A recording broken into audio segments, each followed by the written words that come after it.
Welcome to economics in easy वे।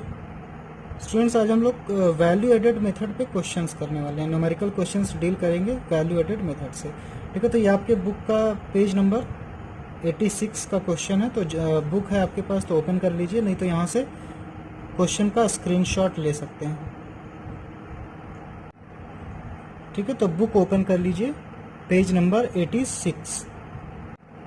ठीक है, तो क्वेश्चन में क्या करना, on the basis of the following data about an economy which consist of only 2 firms find out value added. इसमें क्या find out करना है,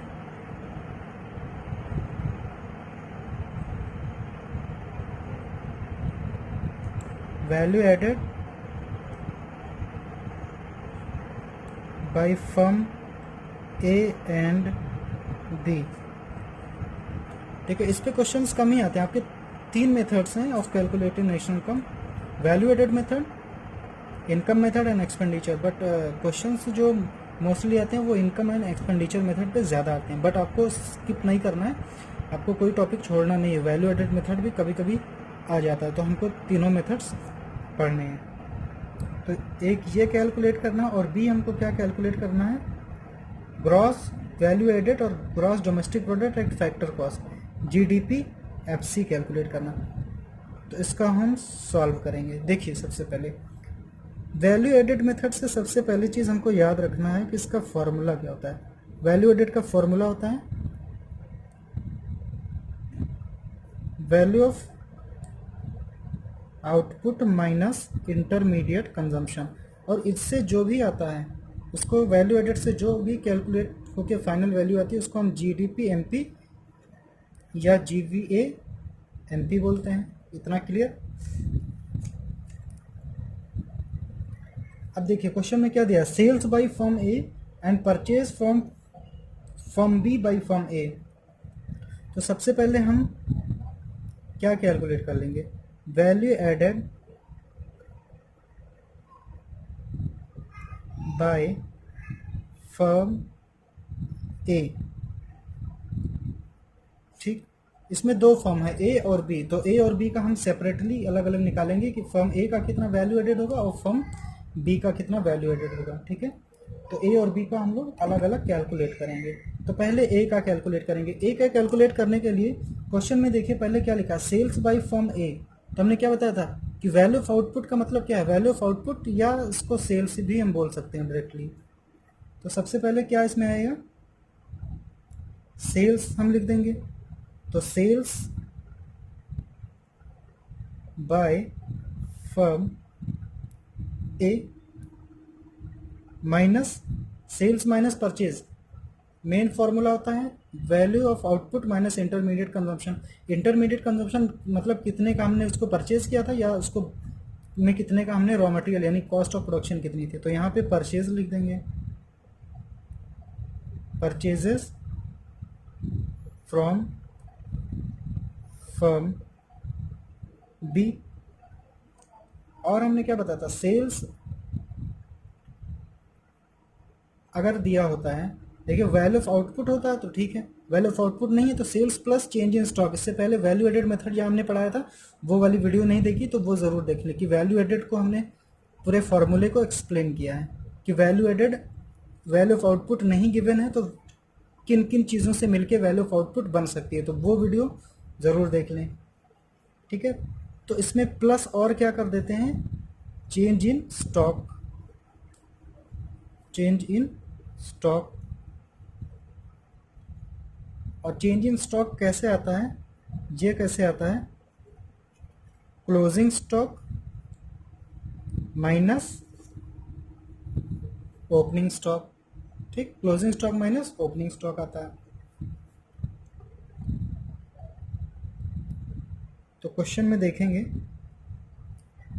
sales by firm A 100 given है, फिर purchase from firm A by firm B given है कितनी हमारी 40। तो 100 माइनस 40। ठीक है, ये अमाउंट लाख में है तो हम 100 लाख हर बार नहीं लिख रहे हैं, डायरेक्टली लिख देंगे, या रुपीज़ इन लाख ब्रैकेट में लिख सकते हैं। और प्लस चेंज इन स्टॉक है, तो चेंज इन स्टॉक कैसे आएगा, closing stock minus opening stock. तो क्लोजिंग स्टॉक कहाँ पे दिया हुआ है, क्लोजिंग स्टॉक ऑफ फर्म ए और ओपनिंग स्टॉक ऑफ फर्म ए दिया हुआ है। तो इसमें क्या कर देंगे, माइनस कर देंगे। कितना माइनस कर देंगे, 20 माइनस 25, 20 माइनस 25, तो ये हो जाएगा अपना 100 माइनस 40 60, और ये 20 माइनस 25 तो माइनस का हो जाएगा 5, तो ये फाइनली कितना आ जाएगा 55 लाख। ये क्या आया अपना वैल्यू एडेड, या इसको हम बोलेंगे जीडीपी एमपी। ठीक है, क्लियर। अभी कंप्लीट नहीं हुआ है, अब देखेंगे value added by firm B.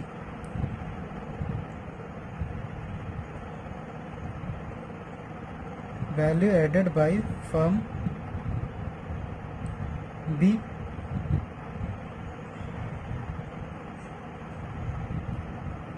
तो इसमें भी हम लोग देख लेंगे। सेल्स दिया हुआ है, देखिएगा सेल्स बाय फर्म बी, यानी कि फर्म बी ने कितना सेल्स किया है, तो sales bye,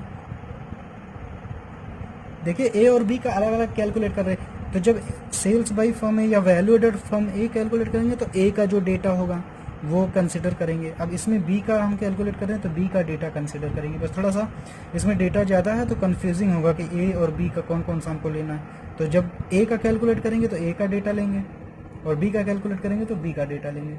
minus purchases from, अब बी ने कितना परचेज किया था, तो परचेज फ्रॉम फर्म ए। अब बी जाहिर सी बात है कि बी खुद से तो परचेज करेगा नहीं, फर्म ए से परचेज करेगा। परचेजेस फ्रॉम फर्म ए और प्लस चेंज इन स्टॉक। एक बार फिर से बता रहे हैं, जब भी सेल्स गिवन होगा तो सेल्स में प्लस होता है चेंज इन स्टॉक, तब वैल्यू ऑफ आउटपुट बनती है। ठीक है, क्योंकि वैल्यू एडेड का फॉर्मूला क्या होता है, value of output minus intermediate consumption. तो जब वैल्यू ऑफ आउटपुट गिवन नहीं होगी तो sales plus change in stock बनेगा, या अगर ये भी नहीं होगा तो क्या होगा, एक्सपोर्ट होगा और प्लस डोमेस्टिक सेल्स मिलके बनेगा। तो आइए देखते हैं सेल्स बाय फर्म बी कितना है। सेल्स बाय फर्म बी है अपनी 200, ये भी लाख में है, सारे amount rupees in lakh. 200 minus 60 और प्लस होगा चेंज इन स्टॉक 35 माइनस 45। ठीक है, 35 दिया हुआ है closing stock of firm B and opening stock of firm B.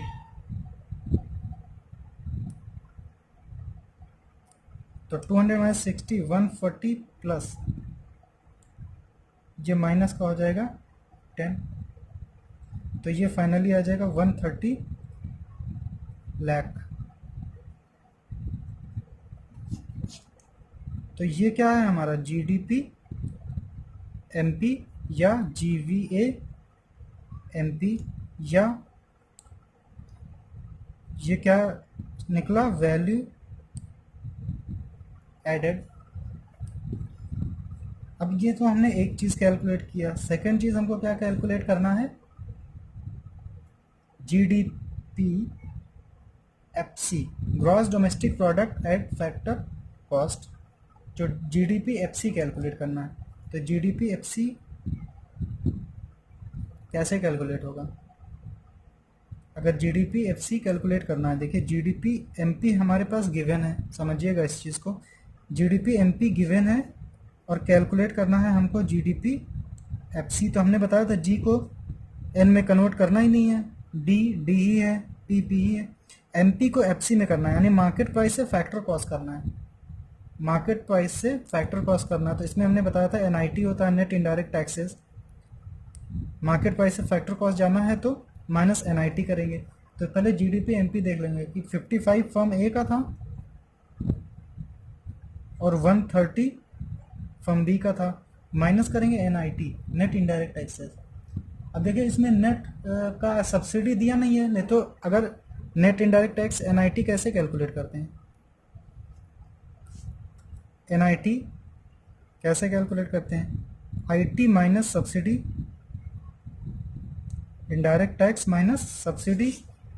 But यहाँ पे इनडायरेक्ट टैक्स ही सिर्फ गिवन है, सब्सिडी दी नहीं हुई, तो इनडायरेक्ट टैक्स ही, नेट इनडायरेक्ट टैक्स हम कंसिडर कर लेंगे, माइनस कर देंगे यहाँ पे 30, तो ये अपनी आ जाएगी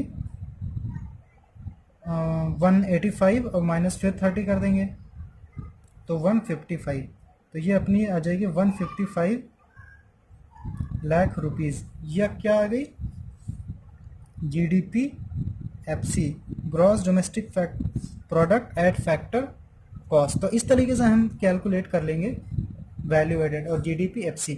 अब देखिए इस GDP FC से GDP MP से GDP FC हमने कैलकुलेट कर लिया, GDP MP से GDP FC कैलकुलेट कर लिया।